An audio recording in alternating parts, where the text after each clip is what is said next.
Baik, selamat sore bagi kita. Kita akan masuk pada mata kuliah seminar sejarah gereja sore ini.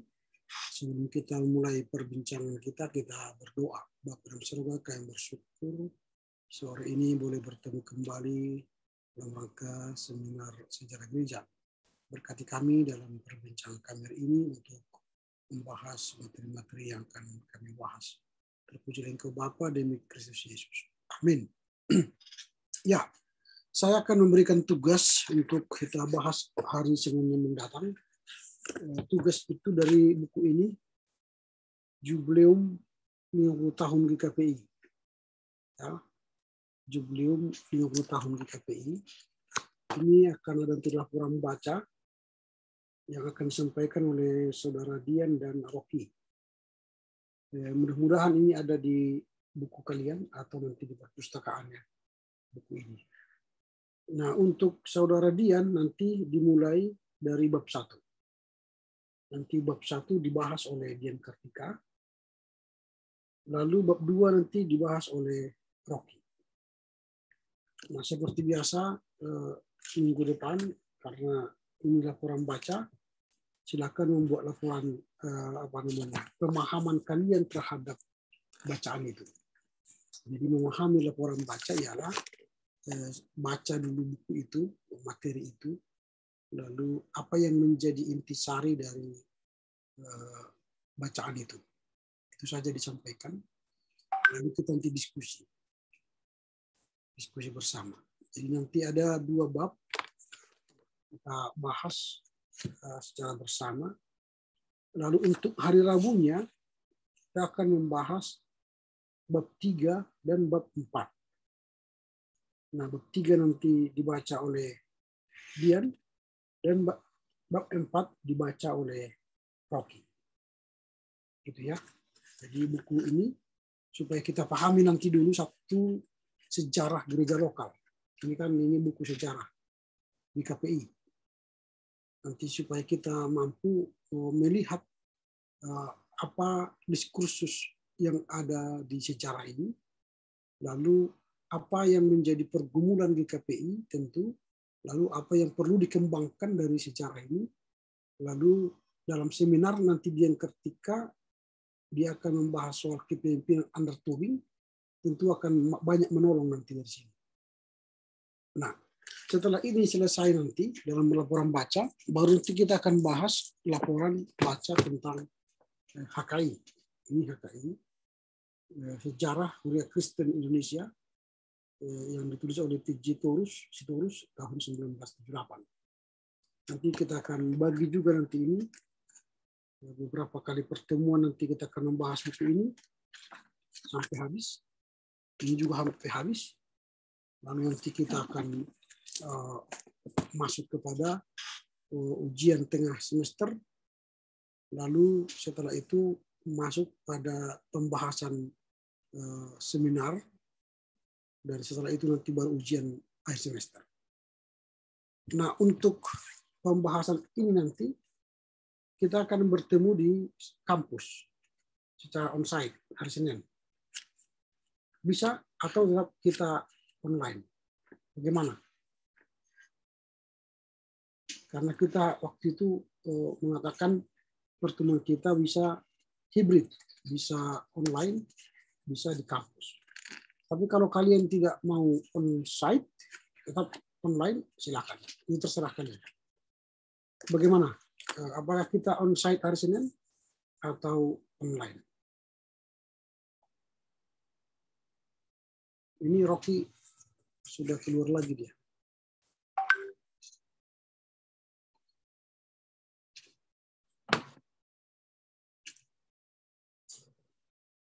Kita tunggu dulu lah sebentar.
Oke, Rocky sudah gabung lagi.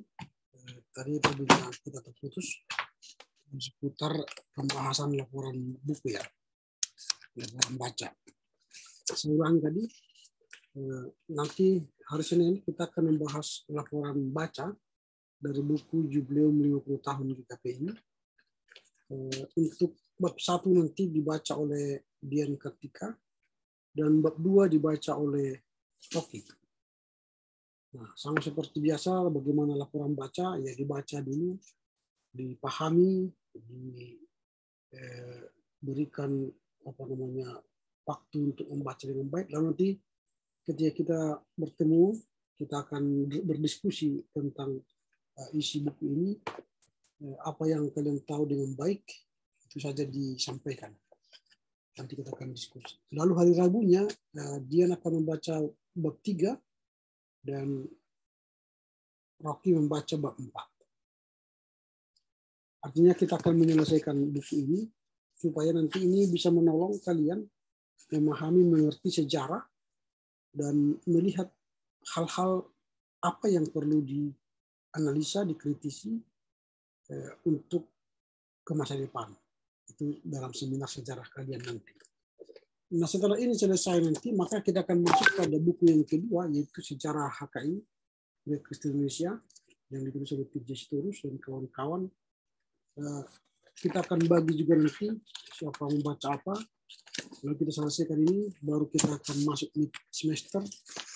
Baru nanti setelah itu kita masuk pada pembahasan seminar kalian. Pembahasan seminar kalian nanti kita akan membahas satu persatu. Setelah itu kita akan tentu ada revisi-revisi dari pembahasan kita. Lalu pada hari nanti ujian akhir semester. Ujian akhir semester seperti yang saya katakan di awal perkuliahan ialah kalian tetap membuat paper makalah ilmiah yang berkaitan dengan juga sejarah gereja lokal kita. Terinspirasi dari membaca buku ini nanti boleh apa kalian bisa kembangkan atau masukkan sehingga semakin mempertajam pemahaman kalian terhadap sejarah. Nah, kemarin kita sepakat bahwa pertemuan kita ada hibrid, ada kadang on-site, kadang juga kita online seperti ini. Nah, kalau hari Senin bagaimana? Apakah kita bisa bertemu secara on-site atau online?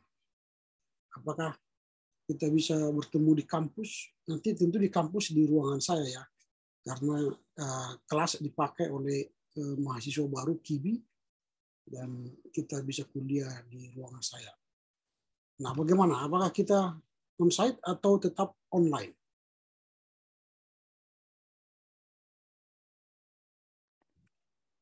Mungkin Pak, usul saya untuk setelah minggu Pak kita tatap muka Pak. Setelah minggu depan online saja kita Pak. Tapi minggu depannya lagi tatap muka saja selalu Pak.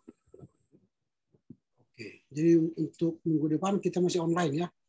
Iya Pak. Oke, baik. Nah, kalau begitu nanti hari Minggu tolong dikirimkanlah ke saya laporan bacanya ya, laporan baca. Nah, kalau memang ini karena sudah saya mengejar bimbingan dengan mahasiswa skripsi, terkadang ya waktunya akhirnya ke sore lari. Ya, bisa saja saya mulai bimbingan jam 8 sampai jam 12 siang. Nah, lalu saya istirahat dulu sebentar baru masuk jam 4. Itu biasanya saya buat. Tadi kan juga gitu. Nah, saya bimbingan dari pagi. Karena ini kan biasanya mahasiswa begitu. Mau dikumpul baru bimbingan. Jadi kita yang dipaksa membaca dan membimbing ya kadang nggak tahan.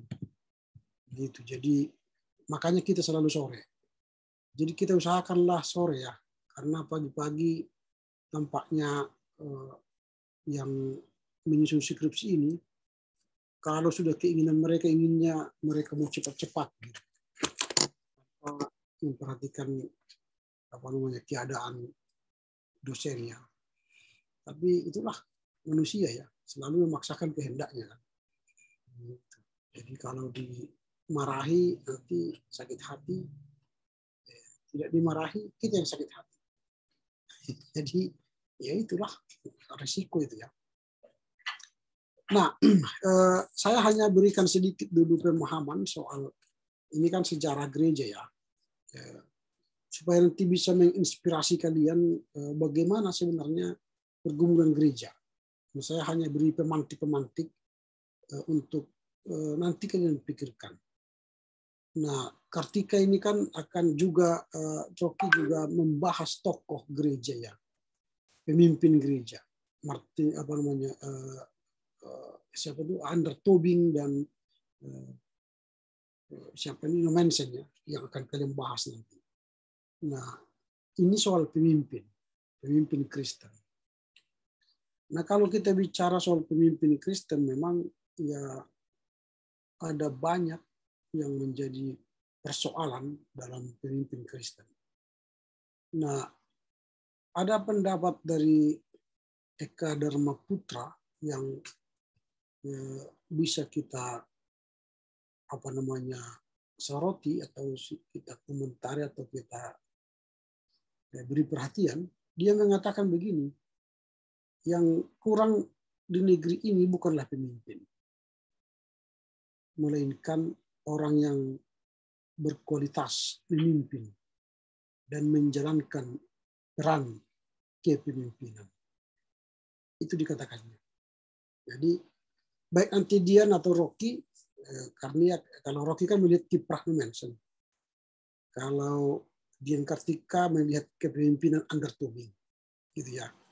Ya, apapun nanti yang akan kalian pikirkan dan tuliskan, nah, jika diperhadapkan dengan pemikiran Eka Dharma Putra yang mengatakan yang kurang di negeri ini bukanlah pemimpin, melainkan orang yang berkualitas memimpin dan menjalankan peran kepemimpinan.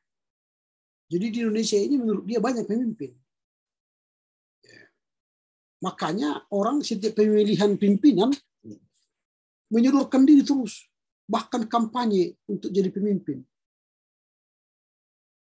Tetapi dia tidak punya kualitas memimpin dan tidak mampu menjalankan peran sebagai pemimpin. Itu yang kurang di negara ini. Nah, kalau kita persempit lagi pemikir Eka Dharma Putra, yang kurang bukan pemimpin di gereja. Tetapi yang kurang di gereja ialah pemimpin yang berkualitas. Pemimpin yang berkualitas dan pemimpin yang menjalankan perannya sebagai pemimpin. Itu yang kurang di gereja kita. Kalau seseorang itu merasa diri berkualitas, lalu dia jadi pemimpin. Kalau seseorang itu tahu peran pemimpin, lalu dia menjadi pemimpin, maka gereja sebenarnya sudah aman. Tetapi banyak orang, dia sudah tidak berkualitas, tapi ingin merebut kursi kepemimpinan. Itu yang membuat gereja rusak. Dan itu yang membuat negara rusak. Itu. Jadi benarlah apa yang dikatakan oleh Eka Dharma Putra itu.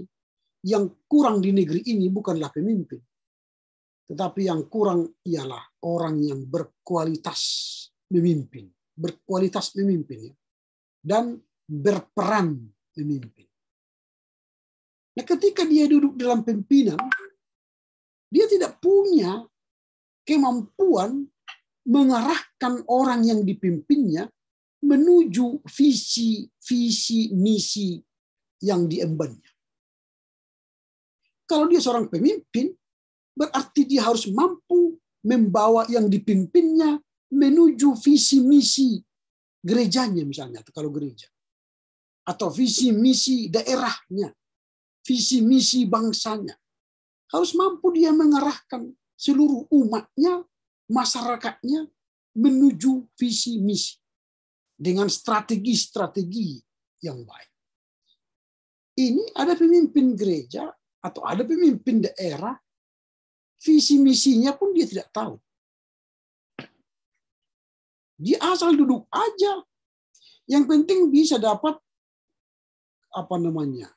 kapasitas, kehormatan, hasangapun hagabiun, datang kemana-mana dikalungi bunga, duduk di depan, diberikan makan minuman, diberikan transport, diberikan ucapan terima kasih. Itu saja.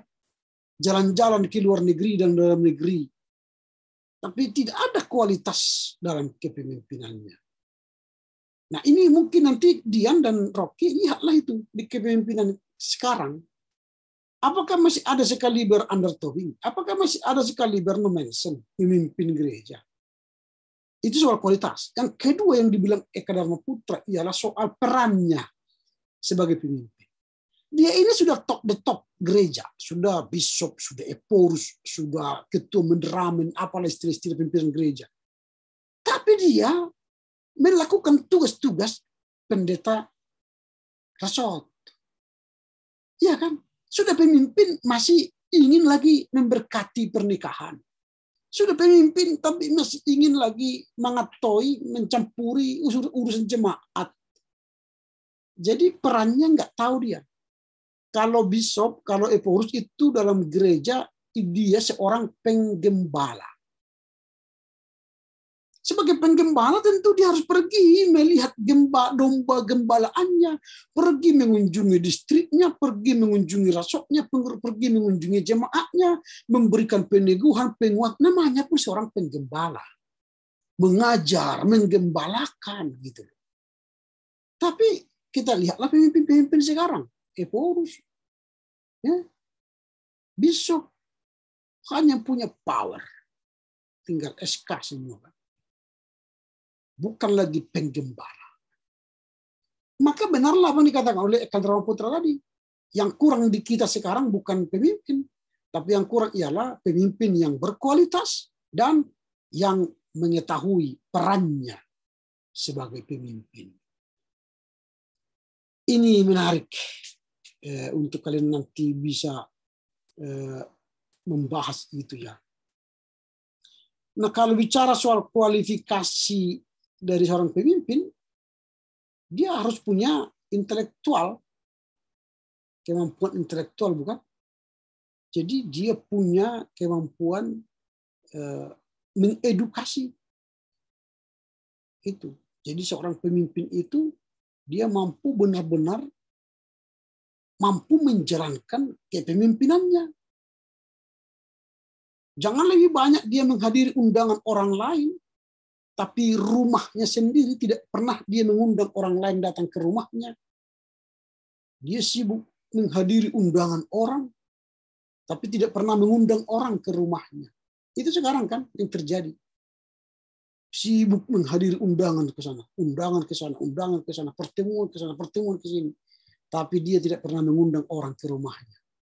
5 tahun dia sebagai pimpinan hanya menghadiri undangan. Maka laporan pertanggungjawaban itu berlembar-lembar menghadiri undangan, menghadiri undangan, menghadiri undangan. Menurut Eka itu tidak laporan pemimpin.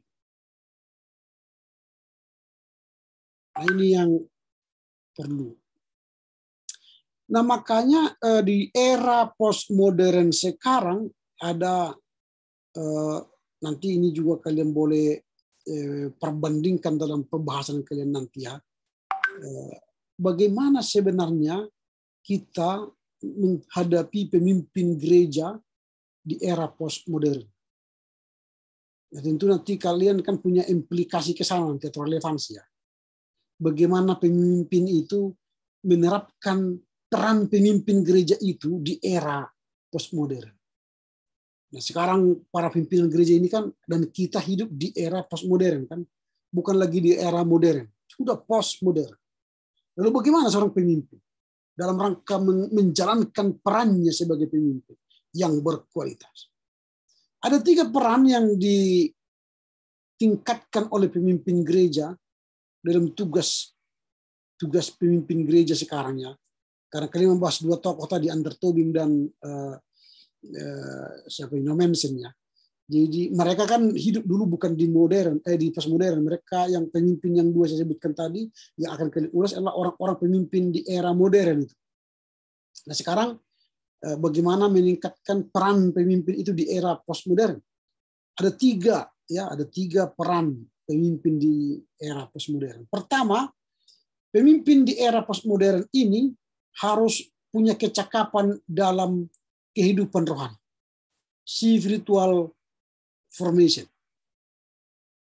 Jadi pemimpin di era postmodern harus mampu memiliki kecakapan dalam kehidupan rohani, yaitu spiritual formation.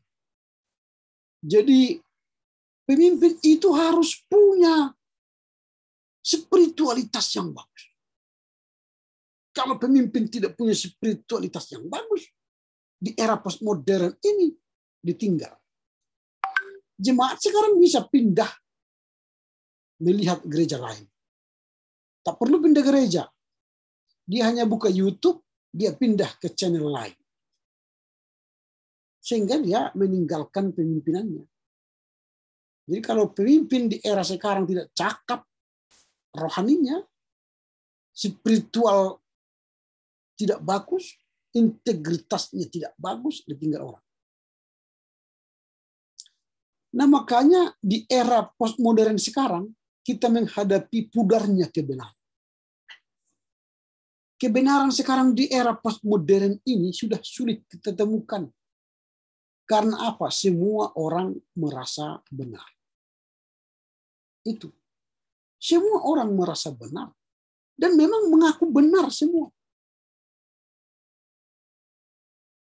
Nah, ini yang terjadi. Sehingga kalau pemimpin di era postmodern ini tidak punya spiritualitas yang bagus, maka banyak kebenaran-kebenaran lain yang akan diikuti oleh umatnya. Nah, ini. Jadi hati-hati. Kalau pemimpin sekarang tidak punya spiritual formation yang bagus, good spiritual formation, maka dia akan ditinggal oleh umatnya. Maka pemimpin di era sekarang di postmodern itu harus memiliki kecakapan dalam kehidupan rohani. Jadi kehidupan rohani pemimpin itu penting.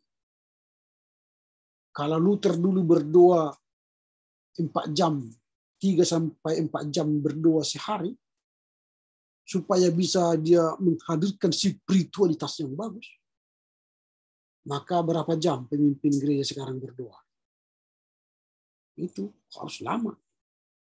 Jadi kalau kamu nanti jadi pendeta rasa juga banyak berdoa. Kalau kurang doa, gak ada kuasanya. Itu yang pertama. Yang kedua yang dibutuhkan oleh pemimpin modern, pemimpin postmodern sekarang, dia harus punya kecakapan penguasaan ilmu teologi, atau yang disebut dengan theological proficiency. Pemimpin di zaman sekarang, dia harus mampu memiliki kecakapan dalam penguasaan teologi. Nah, tapi lucunya di zaman sekarang, para pendeta beralih dari ahli teologi menjadi ahli pertanian, ahli peternakan. Jadi pendeta juru ternak, pendeta juru tani, pendeta menjadi penanam jagung, pendeta menjadi penanam penanam bawang, ya. Jadi petani babi, peternak babi, peternak apa banyak lah. Ini sekarang aneh itu kan. Pendeta tidak lagi menjadi ahli teologi, teolog yang bergumul di jemaat, tapi dia sudah beralih profesi menjadi sarjana peternakan, sarjana pertanian. Kalau pendeta atau pemimpin di postmodern sekarang tidak cakap dalam teologi, ditinggal. Jadi kalau pemimpin gereja pun tidak cakap dalam teologi, ditinggal. Itu nanti kalian lihatlah bagaimana Under Tobin memainkan itu. Bagaimana Nommensen memainkan itu. Apakah Nommensen ketika dia tinggal dalam pelayanannya di Tapanuli dulu, sibuk mengurus kambing, sibuk mengurus gadong, atau sibuk mengurus orang yang mau bertobat? Atau ketika pendeta Under Tobin dulu memimpin GKPI, membuka lahan sawit dia, atau membuka kebun jagung, kebun singkong, atau dia sibuk menata GKPI. Nah sekarang ya udah sibuk dengan menata dunia kan, bukan menata rohani lagi. Nanti kalian lihatlah itu. Lalu yang ketiga, yang terakhir, yang perlu dimiliki oleh seorang pemimpin dalam memerankan kepemimpinannya, dia harus memiliki kecakapan praktis dalam keterampilan misi dan pelayanan. Practice and ministry proficiency. Practice and ministry proficiency. Jadi kecakapan, keterampilan melakukan misi dan pelayanan. Misi. Gereja yang tidak punya misi sejatinya adalah gereja yang mati. M-A-T-I. Dead. Mana sekarang gereja punya misi lagi? Gereja sudah nyaman, aman, sudah punya gaji, ya bulan dapat gaji, ya udah selesai. Gereja tidak bermisi lagi. Gereja tidak mau bertambah jemaatnya, nggak apa-apa, biarkan aja, yang penting dapat gaji setiap bulan. Ini yang terjadi sekarang. Jadi pemimpin kehilangan perannya, tidak memiliki misi dalam era postmodern ini, maka dia ditinggal orang. Jadi 3 kecakapan ini harus dimiliki oleh pemimpin di era postmodern. Ya, harus punya pertama tadi spiritual formation, ya, kecakapan spiritual rohani. Kedua, kecakapan secara ilmu teologi. Makanya ada orang yang sekolah, menambah ilmu, menimba ilmu, atau kursus, atau pelatihan secara teologi. Lalu yang ketiga, kecakapan apa? Bermisi dan melayani. Jangan dilayani. Kita ini melayani. Ini kecakapan-kecakapan yang harus diberikan atau dimiliki pemimpin-pemimpin gereja saat ini. Pemimpin gereja itu bisa dari berbagai level, ya, di jemaat, di resort, klasis, proses distrik, di sinode. Nah, sehingga kalau kita tidak memiliki kecakapan itu, maka tadi itulah kata Eka Dharmaputra, yang dibutuhkan negara ini bukanlah pemimpin, tapi yang dibutuhkan oleh negara ini adalah pemimpin yang apa tadi? Apa tadi dia? Pemimpin yang apa tadi? Yang dikatakan oleh Eka. Masih ingat apa yang tadi yang dikatakan Eka? Pemimpin apa yang dibutuhkan negara ini? Kalau Rocky apa tadi yang dibutuhkan oleh negara ini? Menurut siapa? Si Eka Dharmaputra. Masih mengikuti saya atau belum? Masih Pak. Saya kurang jelas tadi ingatnya Pak. Itu ya. Dian, apa yang dibutuhkan negara ini menurut Eka soal pemimpin? Kalau menurut saya kan Pak, itu yang dibutuhkan dari buku Eka itu Pak, itu pemimpin yang berkualitas, baru pemimpin yang bermutu. Seperti yang Bapak katakan tadi, banyak sekarang pemimpin hanya untuk menikmati angkatan gitu Pak. Mungkin dari situ dari belajar bagaimana kita harus menjadi pemimpin pelayan Tuhan itu Pak. Oke, ya saya ulangi ya, tadi Eka mengatakan begini, yang kurang di negeri kita bukanlah pemimpin. Yang kurang di negeri kita bukanlah pemimpin, melainkan orang yang berkualitas memimpin. Ya. Jadi orang yang berkualitas memimpin itu yang kurang di negara ini. Dan yang kedua yang dikatakan yang kurang di negara kita ialah orang yang menjalankan peran kepemimpinan. Peran kepemimpinan itu tidak tahu oleh pemimpin itu. Yang dikejar orang ialah asalkan jadi pemimpin. Berkualitas itu tidak penting. Berkualitas tidak penting. Orang yang berkualitas tidak penting. Yang penting saya duduk jadi pemimpin. Itu saja. Lalu bagaimana memimpin itu pun tak peduli. Yang penting saya sudah jadi pemimpin. Itu makanya rusaklah gereja. Rusaklah negara. Itu kata Eka Dharmaputra tadi. Yang kurang di negeri ini bukanlah pemimpin, melainkan orang yang berkualitas memimpin dan yang menjalankan kepemimpinan. Ini. Jadi perlu itu dicatat oleh kalian nanti dalam rangka membuat seminar kalian. Karena kalian berdua mengangkat tokoh Nommensen dan Andertobi. Nah, apakah itu nanti bersejajar dengan pemikiran Anda atau bersejajar dengan pemikiran Nommensen? Ya terserah. Kalian nanti yang melihat. Lalu saya jelaskan 3 tadi. 3 yang harus dilakukan oleh pemimpin Kristen di era postmodern. Kalau Nommensen dan Andertobi itu di era modern mereka hidup. Lalu sekarang di era postmodern ada 3 kecakapan yang harus dilakukan oleh pemimpin. Yaitu kecakapan secara rohani, spiritual formation. Lalu kecakapan secara apa tadi nomor 2? Kartika.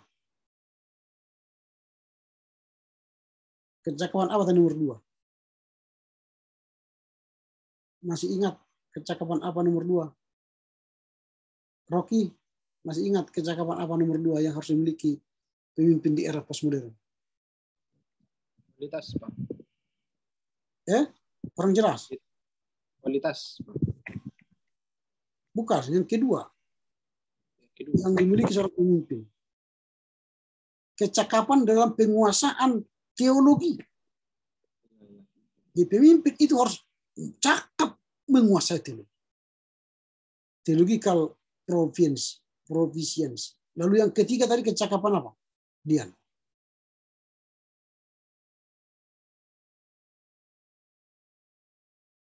Kecakapan, keterampilan bermisi dan pelayanan. Practical and ministry proficiency. Jadi ini yang harus dipegang atau dimiliki oleh pemimpin zaman sekarang di era postmodern. Dia memiliki kecakapan rohani, kecakapan teologi, dan kecakapan bermisi. Kalau tidak, maka gereja bisa hancur. Masyarakat bisa hancur. Oke, sampai di sini dulu karena ini hanya menambah wawasan kalian dalam rangka mempersiapkan materi kalian, materi seminar. Saya hanya memantik pemikiran-pemikiran kalian dalam rangka mempersiapkan seminar-seminar kalian nanti ke depan. Dan kemudian kerjakanlah laporan baca untuk minggu depan. Laporan baca itu tentu akan semakin mempertajam kalian mempersiapkan seminar. Karena dalam materi-materi yang akan kita bahas itu akan memunculkan memori-memori sejarah, lalu memberikan insight baru terhadap sejarah itu. Lalu dari situlah kalian nanti berefleksi, dari situlah kalian nanti akan berteologi baru, melihat fakta sejarah lokal, sejarah kalian, sejarah gereja HKI, sejarah gereja GKPI. Oke, ada kira-kira pertanyaan sampai di sini?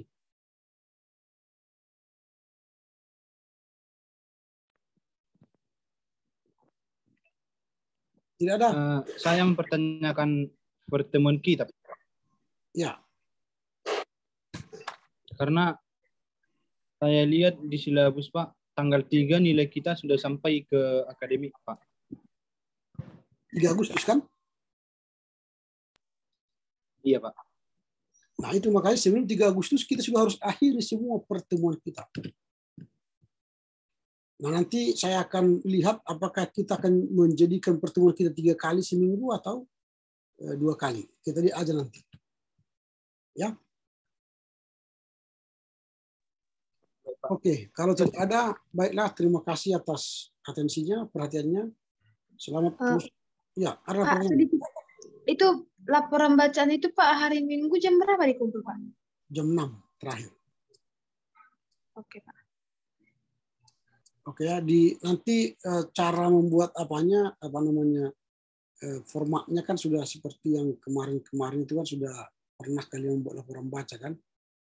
Jadi nanti dibuatlah seperti ini. Laporan baca kan. Kalian kan Stambuk 2018 ya? Iya Pak. Nanti buatlah di sini Dian Kartika, laporan pajak. Nah itu. Jadi nanti kalau siapa si Rocky, buat nanti Rocky laporan pajak. Ini aja.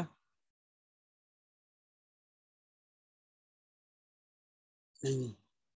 Kelihatan kan? Kelihatan apanya?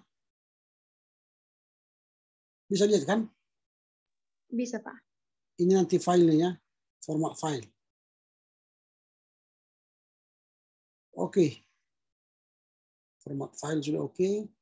Dikirim nanti jam 18.00 hari Minggu. Supaya kita bisa baca, bahas nanti hari Senin jam 4 sore. Karena pagi nanti saya akan bimbingan skripsi dengan mahasiswa yang sedang menulis. Oke ya, baiklah kita tutup. Mari kita berdoa. Terima kasih Bapak, kami bersyukur Tuhan kiranya memberkati kami dalam rangka menyelesaikan studi ini supaya pada akhirnya boleh berakhir dengan baik. Berkati orang tua kami masing-masing sehingga mereka juga mendukung kami dalam proses studi ini. Demi Kristus kami berdoa. Amin. Oke, selamat sore ya semua. Horas. Sorry, Pak. Horas, Pak. Horas.